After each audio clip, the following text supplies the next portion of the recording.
इस कहानी की शुरुआत में हमें एक लड़की को दिखाया जाता है जिसका नाम सैंडी है। वो अपने डॉक्टर से मिलने के लिए उसके बताई हुए लोकेशन पे जा रही होती है और अगले सीन में हमें एक लड़की को दिखाया जाता है जिसका नाम कैप्टन है। वो अपनी दुकान पे कुछ काम कर रहा होता है और हमें एक बात और भी पता चलती है कि उसने हाल ही में एक ऐसा ऐप्स बनाया था जिसके ज़रिए वो अपने किसी भी खोए हुए सामान को तुरंत ढूंढ सकता था। फिर कैप्टन की दुकान के सामने वाली ऑनर उसे अपनी दुकान पे आने के लिए बोलते हैं क्योंकि उसे कुछ काम था और इसके लिए फिर कैप्टन भी तैयार हो जाता है, उसके दुकान में चला जाता है। कुछ देर बाद उसके दुकान में एक लड़की आती है सैंडी, जो उसे बताती है कि उसे एक ऐसा पौधा चाहिए जिसे ज़्यादा देखभाल की ज़रूरत ना पड़े, क्योंकि सैंडी अपने घर से कई दिनों तक बाहर रहती है और ऐसे में पौधा ख़राब हो सकता है। और ये बात सुन करके कैप्टन उसके लिए कैक्टस का पौधा देता है और इस पौधे को लेने से मना कर देती है। सैंडी बोलती है कि कैक्टस नहीं, मुझे यही पौधा चाहिए। और इसी बात को लेकर के दोनों के बीच में बहस हो जाती है और फिर उस दुकान की ओनर आकर के सैंडी को उसके पसंद का पौधा दे देती है। और यहाँ पर ही कैप्टन सैंडी के पास जाता है, उसे सॉरी बोलता है क्योंकि उसे अपनी गलती का एहसास हो गया था और उसे अपने साथ डेट पर चलने के लिए बोलता है। यहाँ पर सैंडी भी मना नहीं करती है और कैप्टन के साथ डेट पर जाने के लिए तैयार हो जाती है। और जब सैंडी कैप्टन से बात कर रही होती है तभी वो कैप्टन को बताती है कि उसे ट्रैवल करना पसंद है और वो अधिकतर समय घर से बाहर रहती है।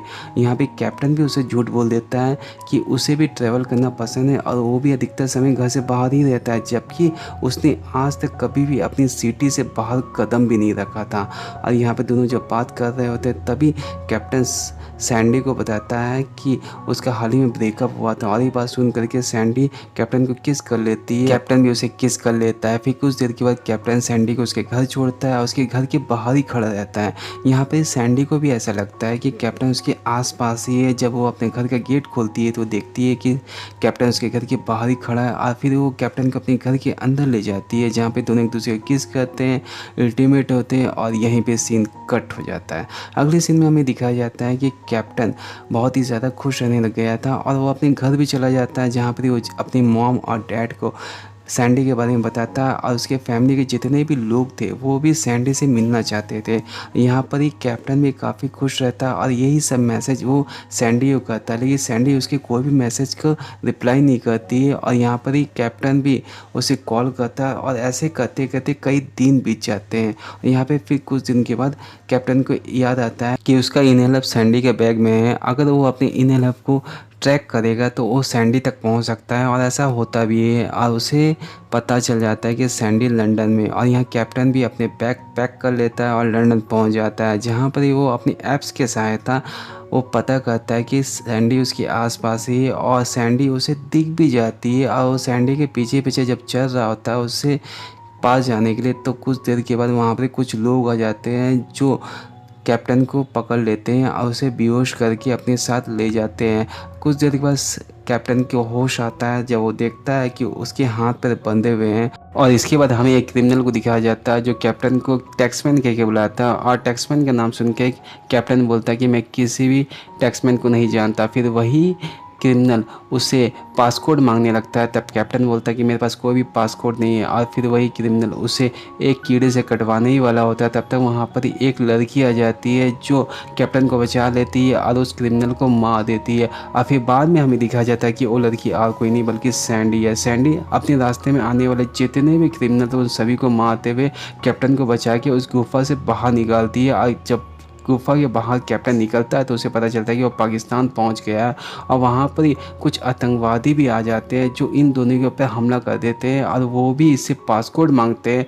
और यहाँ सैंडी कैप्टन को बताती है कि वो CIA के लिए काम करती है। और यहाँ पे सैंडी और कैप्टन मिल करके दोनों एक बस हाईजैक कर लेते हैं और कुछ देर के बाद दोनों की जान बच जाती है। अगले सीन में हमें एक और क्रिमिनल को दिखाया जाता है जिसका नाम किंग है। वो भी वहाँ के CCTV फोटोज़ को देख करके उसे लगता है कि कैप्टन ही असल में टैक्समैन है और उसके ऊपर वो $10 मिलियन का इनाम रख देता है और जो भी उसे पकड़ के ला के देगा वो उसे इनाम देगा। यहाँ सैंडी कैप्टन को बताती है कि जितने भी क्रिमिनल है वो बायो न्यूक्लियर हथियार के पीछे पड़े हुए हैं और उसका एक पासकोड है जो टैक्समैन जानता है और टैक्समैन ही असल में सैंडी है। और ये सब सुनने के बाद कैप्टन काफ़ी हैरान हो जाता है और यहाँ पे सैंडी कैप्टन को अमेरिका भेजने के लिए अपने दोस्त के पास जाती है और उसका दोस्त भी उसे अमेरिका ले जाने के लिए अपने साथ लेके जा रहा होता है। तब तक सैंडी के दोस्त के ऊपर एक और क्रिमिनल आकर के हमला कर देता है। फिर उसके ऊपर एक और क्रिमिनल आकर के उसे जान से मार देता है और एक और चीज़ का खुलासा होता है कि जितने भी क्रिमिनल था उन सभी को पता चल चुका था कि टैक्समैन असल में कैप्टन ही है और उसके ऊपर $10 मिलियन का इनाम है, इसलिए वो लोग एक दूसरे को मारते चले जा रहे थे।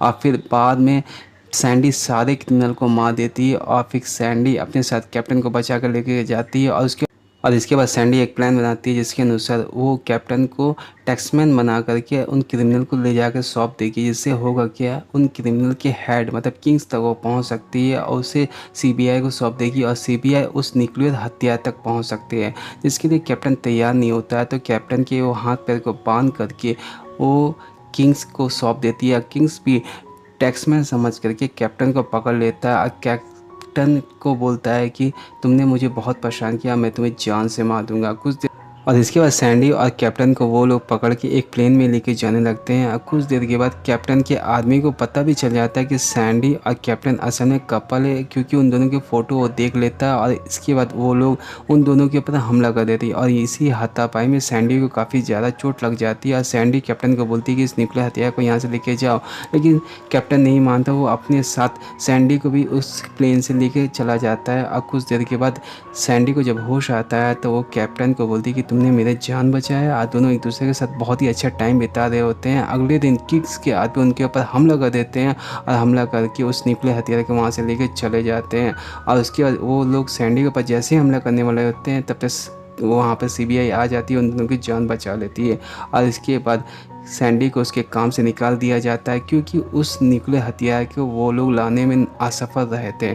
और इसके बाद कैप्टन को दिखाया जाता है जो वो कुछ मर्डर के फोटोग्राफ्स को देख रहा होता है। वहाँ पर एक ट्री को देख करके वो समझ जाता है कि ये ट्री ही असल में उस न्यूक्लियर हथियार का पासकोड है और ये सही भी होता है। फिर जितने भी ऑफिसर थे वो लोग वहाँ पर ही एक प्लान बनाते हैं जिसके अनुसार वो कैप्टन को टैक्समैन बना करके किंग्स के पास भेजेंगे, लेकिन किंग्स को तो उनके ऊपर भरोसा नहीं होता, इसलिए वो लोग उस न्यूक्लियर हथियार के पहले वर्ड को सेंड करते हैं जो सही भी होता है। इसके बाद किंग्स भी कैप्टन से मिलने के लिए तैयार हो जाते, लेकिन सैंडी नहीं चाहती थी कि कैप्टन किंग के पास जाए क्योंकि उसके जान को खतरा हो सकता है, लेकिन इसके बावजूद भी कैप्टन किंग के पास चला जाता है और जितने भी सीबीआई ऑफिसर थे वो उस होटल के आसपास छिपे हुए होते हैं, लेकिन किंग को सब कुछ पता चल जाता है और जितने भी सीबीआई ऑफिसर थे उनको वो मार भी देता है।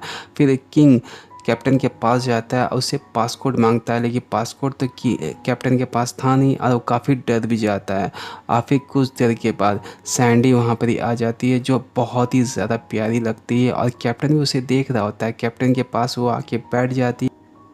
इसके बाद सैंडी किंग को बोलती है कि अगर उस न्यूक्लियर हथियार का तुम्हें पासपोर्ट चाहिए तो मुझे $10 मिलियन देने होंगे और इसके लिए किंग तैयार भी हो जाता है, उसे $10 मिलियन दे देता है और फिर उन पैसों का सैंडी वहाँ पर जितने भी क्रिमिनल थे उनको बांट देती है और किंग को ही मारने के लिए बोल देती है। और जब वो लोग किंग को मार रहे होते हैं तब सैंडी कैप्टन को बचा के वहाँ से लेके चली जाती है, लेकिन किंग के आदमी सैंडी के पीछे पड़ जाते हैं और एक आदमी कैप्टन को मारने की कोशिश करता है तो कैप्टन उसे जान से मार देता है। और यहाँ पे किंग्स को दिखाया जाता है जो सैंडी के पास उस न्यूक्लियर हथियार को देख करके उसे छीनने की कोशिश करता है। तब कैप्टन आकर के सैंडी को बचा लेता है और फिर अचानक वो बिल्डिंग घूमने लग जाती है और वहाँ पे जितने भी कांच के गिलास थे टूटने लग जाता है, जिसके कारण किंग नीचे गिर जाता है और यहाँ पे सैंडी उसके हाथों से उस न्यूक्लियर हथियार को छीन लेती है और उसे सीबीआई को सौंप देती है। और इसी तरह इस कहानी का, इस फिल्म का अंत हो जाता है। उम्मीद करते हैं फिल्म आपको अच्छी लगी होगी, तो प्लीज़ चैनल को सब्सक्राइब, वीडियो को ज़रूर लाइक करें। मिलते हैं अगले वीडियो पर। Thank you for watching.